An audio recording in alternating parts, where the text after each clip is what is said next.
Una piastrina militare, un'associazione di ricercatori che ci sanno fare con il metal detector, un nome che affiora dalle nebbie del tempo e un mistero da risolvere.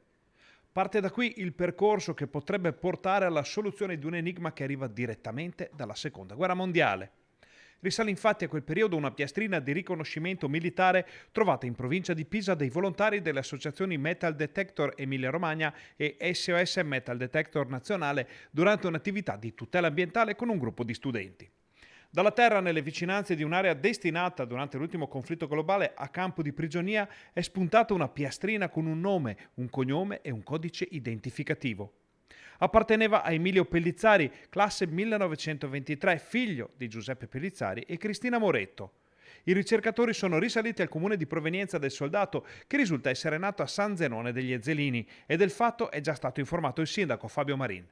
Anche i comuni limitrofi sono stati interessati dalla ricerca per fare in modo di risalire alla storia di Pellizzari. Al momento, infatti, non si sa neppure se sia morto in guerra oppure in prigionia o se sia tornato ai suoi cari per vivere la sua vita dopo gli orrori del conflitto. Le associazioni hanno pubblicato anche sui social la vicenda, chiedendo alla rete di amplificarne la portata per tentare ogni strada per restituire identità a un nome, onorarne la memoria e ricostruirne la storia, per poter scrivere il finale più bello in ogni caso, quello del ritorno a casa.